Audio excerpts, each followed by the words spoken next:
오늘 우리가 함께 읽은 이 말씀 너무나 유명하고 어렸을 때부터 참 많이 들었던 말씀이죠. 가나 지역에서 이루어진 혼인 잔치 이야기가 되겠습니다. 예수님께서 행하신 첫 번째 표적으로 요한복음에 이렇게 기록되어 있는 말씀이에요. 오늘 이 말씀을 기록한 요한은 이것을 단순한 기적이라 말하지 않고 우리 한번 따라해 볼까요? 표적이라고 부릅니다. 왜냐하면 이 사건은 단순히 물이 포도주로 변했다는 그런 놀라운 사건이었다를 보여주는 것이 아니라 그 기적을 통해 예수님이 누구신지를 보여주는 기념적인 첫 번째 사건이기 때문에 그렇습니다.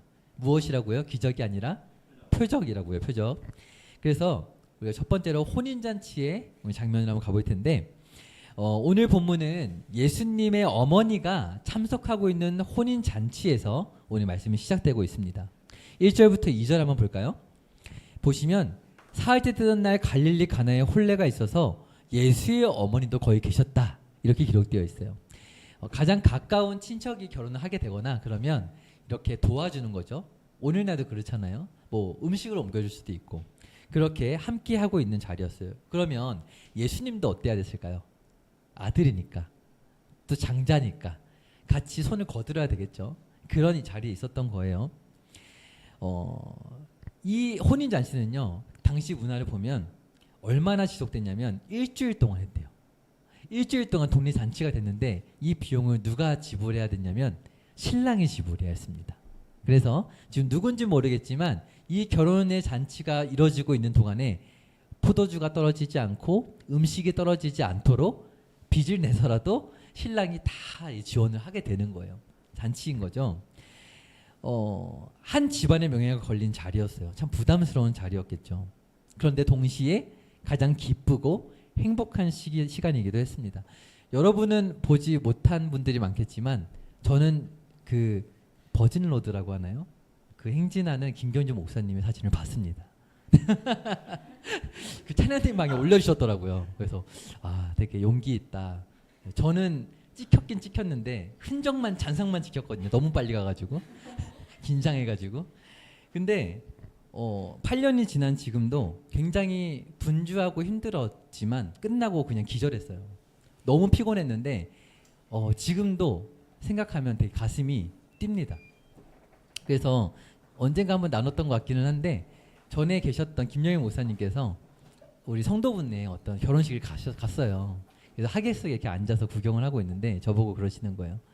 툭툭 치시면서 지금도 가슴이 뛰어요? 기억이 나요? 이러시는 거예요. 제가 뭐라 그랬냐면 이거 리얼입니다. 안 그러면 들고 오지도 않았어요. 네. 지금도 가슴이 뜁니다. 그러니까 이러시는 거예요. 그럼 어떻게 살아요? 이러는 거예요. 네.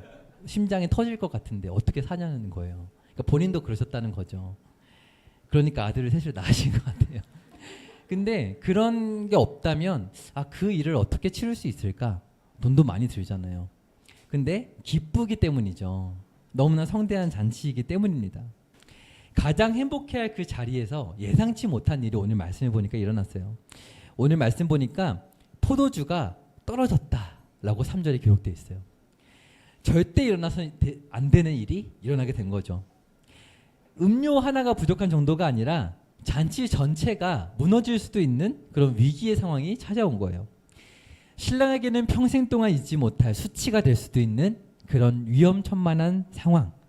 그때 예수님께서 그 위기의 현장에 계셨습니다. 여러분 그러면 어떤 걸 기대하시겠어요? 여러분이 예수님의 가족이라면. 지금 이걸 어디서 사올 수도 없어요. 포도주가 떨어졌는데 아직 잔치가 많이 남았어요. 여러분이 예수님의 가족이라면 어떤 걸 기대하시겠어요? 연우야, 어떤 걸 기대할 것 같아? 네, 저라도 그럴 것 같습니다. 기적을 일으켜주세요. 뭐 성경에 기록된 건 없지만 왠지 예수님이라면 그럴 수 있을 것 같은 느낌이 들었을 것 같아요. 또 아버지 요셉에 대한 기록이 잘 나오지 않는데 가장이셨을 것 같아요. 그럼 힘도 세셨을 거고 뭔가 너가 좀 해봐라 이렇게 했을 것 같거든요. 말씀을 보시면 3절 한번 보시겠어요? 우리 같이 한번 읽어보면 좋겠습니다. 시작. 포도주가 떨어진지라 예수의 어머니가 예수에게 이르되 저들에게 포도주가 없다 하니. 네. 마리아가 예수님께 말합니다. 포도주가 없다. 무슨 말일까요? 무언의 압박을 하고 있는 거죠. 뭐라도 해라. 뛰어와서 사오던가 기적을 일으키던가. 너가 첫째 아들이잖니. 내가 이렇게 힘쓰고 있는데 뭐라도 해라 라고 말하시는 것 같아요. 당연한 말이죠. 잔치에는 포도주가 꼭 필요했기 때문에 그래요. 그러나 예수님의 대답은 조금 의아한 대답이에요. 우리 4절 같이 읽어보겠습니다. 시작. 예수께서 이르시되 여자여 나와 무슨 상관이 있나이까 내 때가 아직 이르지 아니하였나이다. 네, 여기서 여자여라는 말이 좀 무례하게 들릴 수도 있는데 조금은 거리를 두는 말이에요. 우리가 지금 느끼는 것 같은 무례함은 아니고요. 그냥 어머니인데 여자여와 어머니 사이 그 어딘가예요. 네. 그런 무례한 표현은 아니지만 거리를 두는 표현입니다. 근데 이렇게 말씀을 하시면서 이유가 있어요. 왜냐하면 여기서 눈여겨봐야 될 표현이 뭐냐면 때입니다. 뭐라고요? 때. 내 때가 아직 아닙니다. 라고 지금 말씀하시는 거예요. 예수님은 지금 단순히 잔치 하나를 보고 계신 게 아니었기 때문에 그렇습니다. 예수님께서 여러 차례 말씀하셨던 다른 복음서를 보면요. 혼인잔치를 이렇게 말씀하세요. 마태복음 22장에 보면은 천국은 마치 자기 아들을 위하여 혼인잔치를 베푼 어떤 임금과 같으니 라고 하시면서 하나님 나라를 보여주는 그림으로 혼인잔치를 비유하셨어요. 또 마태복음 25장에도 보면은 그때 천국은 마치 등을 들고 신랑을 맞으러 나간 열처녀와 같다 하리니 라고 말씀하시면서 마지막 때의 혼인잔치에 비유해서 이렇게 말씀하셨어요. 그러니까 지금 이 작은 혼인잔치를 통해서 장차 이루어질 하나님 나라를 그려보고 계셨던 거예요. 예수님은.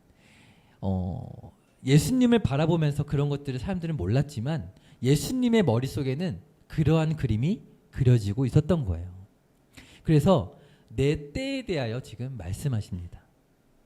요한복음을 우리가 계속 살펴보게 될 텐데 예수님은 계속해서 아직 내 때가 아니다 라는 말씀을 습관처럼 하십니다. 아직 내 때가 아니다. 그러다가 훗날 요한복음 12장을 잠시 슬쩍 보고 올 텐데 우리 화면 보여주시겠어요? 12장 23절입니다. 같이 읽어볼게요. 시작. 예수께서 대답하여 이르시되 인자가 영광을 얻을 때가 왔도다. 아멘. 이 대목이 어느 상황이냐면 이방인들이 예수님 앞에 찾아오는 그런 상황이 되었을 때에 이제 내 때가 왔다라는 말씀을 하시는 거예요. 다음 구절도 우리 같이 한번 읽어보겠습니다. 24절 시작. 내가 진실로 진실로 너희에게 이르노니 한 알의 밀이 땅에 떨어져 죽지 아니하면 한 알 그대로 있고 죽으면 많은 열매를 맺느니라. 아멘. 지금 때가 가까이 왔다고 하신 그 때가 무슨 때를 말씀하시는 걸까요? 이 말씀을 보니까 살아나는 거에 대해서 말씀하시는데 뭐가 필요하다 말씀하셔요? 죽음이 필요하다는 거죠. 십자가의 때를 말씀하시는 것입니다. 예수님의 죽음과 부활을 통해 하나님의 영광이 나타나게 될 그 때를 기다리고 계신 거예요. 그래서 지금의 혼인잔치는 장차 이루어질 더 큰 잔치를 가리키는 표적이 되는 것입니다. 이 땅의 포도주보다 예수님이 바라보시는 건 무엇이냐면 영원한 생명의 그 포도주를 준비하고 싶으신 그 미래를 바라보고 계신 거예요. 그리고 그 하나님 나라의 신랑이 바로 예수님이셨습니다. 이제 우리가 살펴볼 3장의 말씀에 가면 예수님을 세례 요한은 신랑과도 같다. 그래서 나는 하객처럼 예수님을 예비하고 준비하고 축하하는 역할이다 라고 말하기도 했던 것이죠. 예수님이 누구시라고요? 신랑이시라고요. 오늘 신랑에게 부족한 것을 채워주시는 것은 장차 영원히 마르지 않을 그 생명을 공급하실 참된 신랑이 누구신가를 보여주시기 위해서 오늘 이 혼인잔치에 예수님은 이제 참석하고 계신 거예요. 오늘 설교의 첫 번째 핵심은 이것입니다. 한번 따라해 볼게요. 무엇을 바라보았는가? 네, 여러분 오늘 본문을 보면은 두 사람을 이제 등장하고 있는데 먼저는 연회장입니다. 이 연회를 책임지고 있는 이 장소를 책임지고 먹을 것들을 관리하는 연회장이에요. 그리고 또 두 번째는 따라해 볼까요? 하인들. 네, 오늘 이 하인들이 참 중요합니다. 하인들. 요한복음 2장 9절에 보면 연회장이 포도주를 맛보죠. 그런데 이렇게 기록되어 있습니다. 우리 같이 말씀을 읽어볼까요? 시작. 연회장은 물로 된 포도주를 맛보고도 어디서 났는지 알지 못하되 물 떠온 하인들은 알더라. 네, 어디서 났는지 알았다고요? 몰랐다고요? 몰랐다라고 되어 있어요. 반면에 바로 이어서 하인들은 어떻게 되었다고요? 알더라. 물을 떠온 하인들은 알더라 라고 기록되어 있어요. 같은 사건 안에 있었는데 연회장은 몰랐고 하인들은 알았다라고 기록합니다. 우리가 요한복음을 보면서 여러분 어렸을 때부터 요한복음 말씀을 들어서 알고 계시겠지만 우리는 이 요한의 의도를 읽으면서 뻔하지 않게 기록하고 있다는 걸 생각해야 돼요. 어떻다고요? 뻔하지 않다. 네. 오늘 이 기록을 하고 있으면서 무엇을 말하고 싶은지를 우리가 찾아낼 수 있어야 돼요. 여기서 알다라는 표현은 여러분 히브리어에서 야다라는 말로 많이 들어봐서 아시겠지만 헬라어에도 비슷한 표현이 있어요. 에이돈이라는 표현인데 단순히 눈으로 봐서 정보를 지각했다는 게 아니라 직접 내가 보고 경험했다라는 그런 표현이에요. 그래서 연회장은 지금 말씀을 보니까 결과를 보았어요. 포도주를 보았습니다. 그러나 그 포도주가 어디서 왔는지를 보았나요? 몰랐죠. 반면에 하인들은 달랐어요. 하인들이 본 것이 무엇인지 여러분 잘 아시죠? 하인들이 무엇을 봤나요? 오늘 말씀 한번 볼까요? 말씀을 보시면 6절 우리 한번 볼까요? 제가 화면에 띄우진 않았는데 우리 6절 같이 한번 보겠습니다. 보면은 유대인의 정결 예식을 따라 두세 통 드는 돌 항아리 6이 놓여 있는지라. 네. 예수님께서 그 항아리에 물을 채우라고 하셔서 하인들은 그 예수님의 말씀을 잘 들으라는 그 마리아의 그 요구에 따라서 항아리 물을 채우기 시작하거든요. 여러분, 이 하인들이 보았던 것 첫 번째는 무엇인가요? 돌 항아리예요. 돌 항아리가 채워져 있었나요? 비워져 있었나요? 비워져 있었어요. 이렇게 지금 예수님께서는 이 하인들에게 특별하게 보여주시는 것이 있고 그것을 오늘 저와 여러분에게도 보여주시고 있는 거예요. 연회장은 볼 수 없었던 것을 요한은 오늘 우리에게 보여주고 있는 것입니다. 예수님의 말씀을 듣고 그 돌 항아리로 갔어요. 그리고 순종해서 물을 채우기 시작합니다. 그리고 나서 우리가 잘 아는 것처럼 물이 포도주가 되는 하나님의 일을 보았어요. 여기서 중요한 것은 연회장이 보지 못했다라는 말이 아닙니다. 연회장을 책망하는 것이 아니에요. 예수님께서는 이 연회장도 사용하여 주셨습니다. 일종의 역할을 부여하신 거죠. 포도주가 다 떨어졌다. 이런 역할을 부여하신 거예요. 그 역시 하나님의 영광이 드러나는 일에 참여한 사람이에요. 그래서 여러분 오늘 이 자리에 예배 드리며 나올 때에 여러분의 믿음의 경험이 다를 수 있어요. 여러분이 바라본 것이 다를 수 있습니다. 오늘 예배 시작하기 전에 저는 조용히 나가서 많은 사람들을 만나고 전도를 하고 왔어요. 몰랐죠? 얼마나 더운지 한번 느껴보고 싶어가지고 혼자 조용히 나가서 한 10분 정도 느끼고 왔는데 할만하더라고요. 다음 주부터 같이 나갑시다. 네. 그래서 이렇게 하나님께서 바라보게 하시는 것이 있어요. 느끼게 하시는 것이 있는데 그것들을 보지 못했다고 책망하지는 않으십니다. 그것을 함께 우리에게 나누기를 원하셔요. 그러나 더 깊은 영광을 경험하는 것은 그것을 바라본 사람인 줄 믿습니다. 그래서 예수님의 말씀을 따라 움직였던 하인들을 우리가 주목해 볼 필요가 있어요. 여기서 하인이라는 이 단어가요. 하인이라는 단어가 헬라어로 보니까 디아코노스라는 단어예요. 한번 따라해 볼까요? 디아코노스.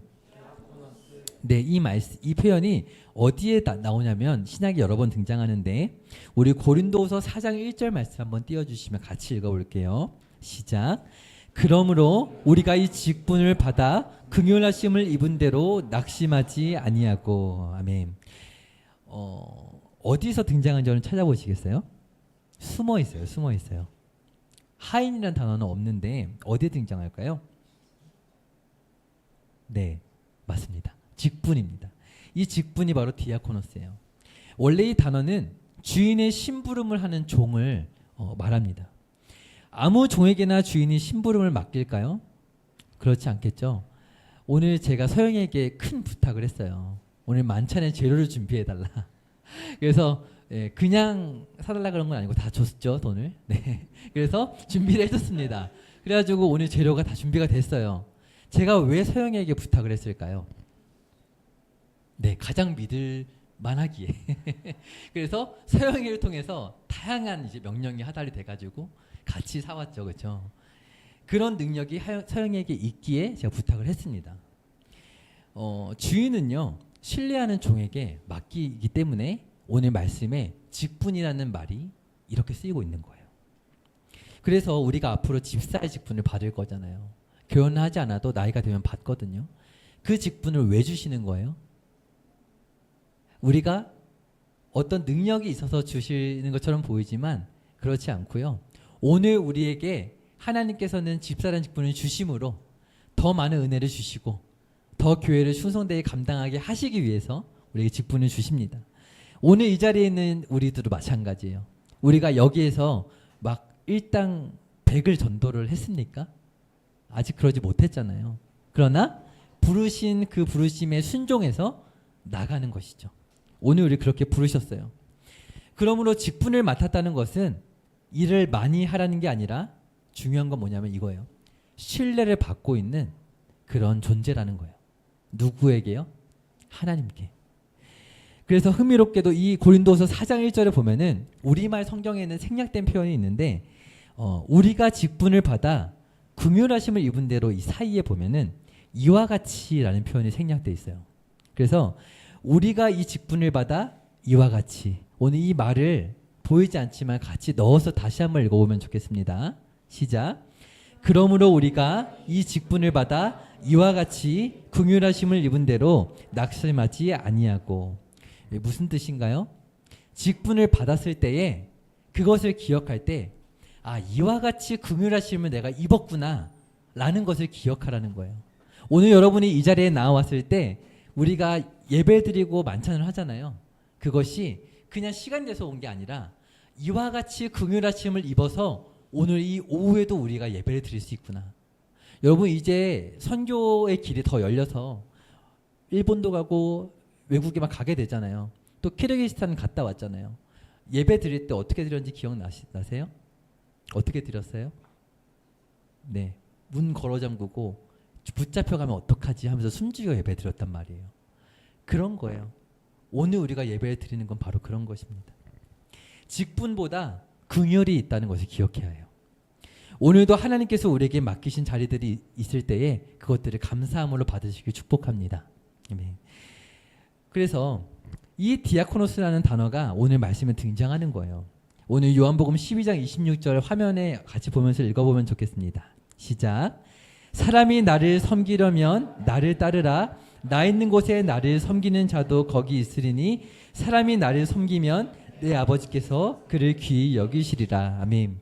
나중에 말씀하신 이 요한복음 말씀이지만 예수님은 이 하인들을 불러서 순종하는 그 모습을 보면서 이 생각을 하셨을 거예요. 방금 이 읽은 말씀에서도 디아코노스 말이 나와요. 섬기는 자. 섬기는 자.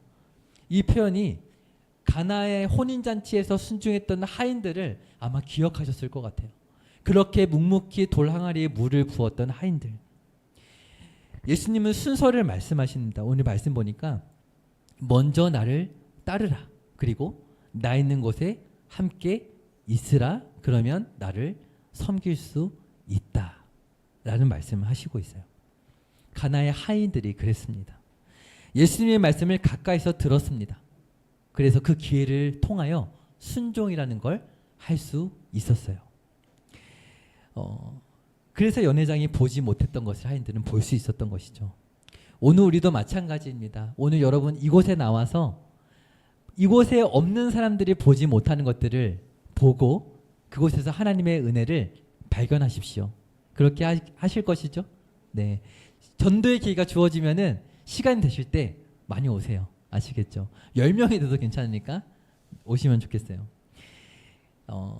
근데 이 길이요 쉽지는 않습니다. 우리 토요일 날 전도를 하는데 2시쯤부터 이제 세팅을 하고 해요. 근데 3시가 좀 되어 가야 겨우겨우 해가 이 건물 뒤로 넘어가더라고요. 그 전까지는 정수리로 해가 꽂히거든요. 와, 엄청 더워요. 얼마나 더운지 몰라요. 이렇게 쉽지 않은 길에 대하여 예수님께서는 이렇게 말씀하십니다. 오늘 12장 27절인데요. 같이 한번 읽어보겠습니다. 시작. 지금 내 마음이 괴로우니 무슨 말을 하리요. 아버지여 나를 구원하여 이 때를 면하게 하여 주옵소서. 그러나 내가 이를 위하여 이 때에 왔나이다. 아멘. 예수님도 괴로우셨다고 지금 말씀하시고 있어요. 우리만 괴로운 게 아니에요.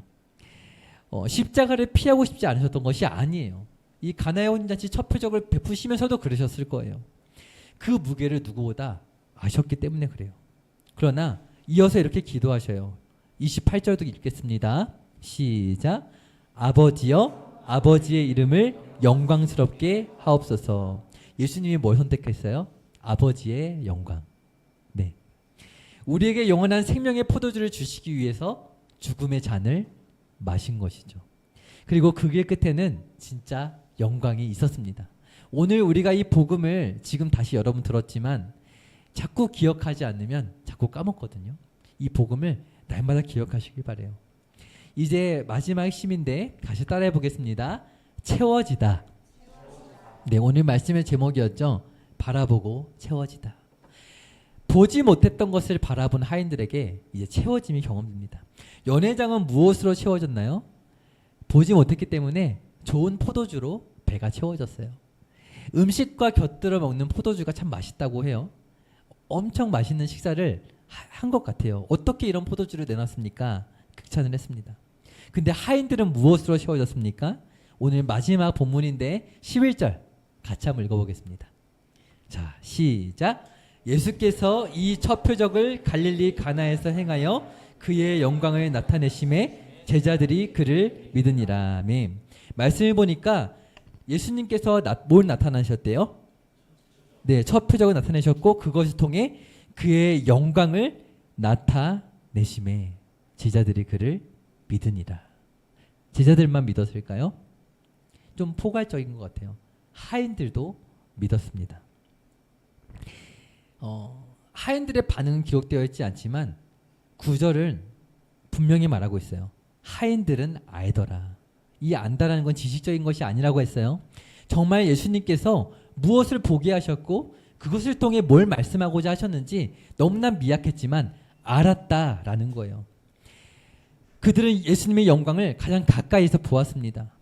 연회장은 포도주를 얻었어요. 그러나 하인들은 예수님을 얻었습니다.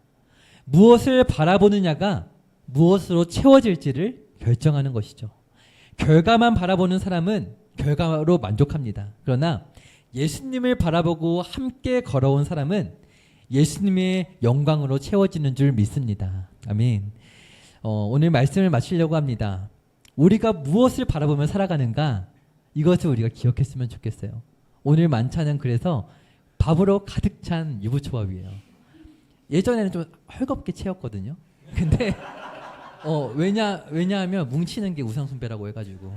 근데 오늘은 가득 채울 거예요. 왜냐하면 채워지는 것을 묵상해야 되니까. 묵상하십시오. 그리고 한 주간 선포하세요. 유부초밥을 생각하시면서.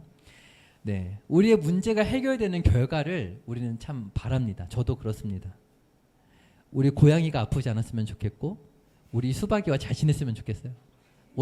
어제도 부탁을 했어요. 잘 지내달라고. 근데 그 결과는 안 그럴 수도 있는 거예요. 그러나 그 과정 가운데 우리가 예배를 드리고 전도를 하면서 예수님과 동행하며 바라본 것이 무엇인가? 거기서 우리 무엇을 경험했는가? 그것이 중요한 줄 믿습니다. 그러므로 연회장처럼 기쁨만을 얻고 그것으로 만족하고 끝내는 것이 아니라 예수님의 영광을 바라보는 여러분 되시기를 축복합니다. 아멘. 우리 찬양하겠습니다.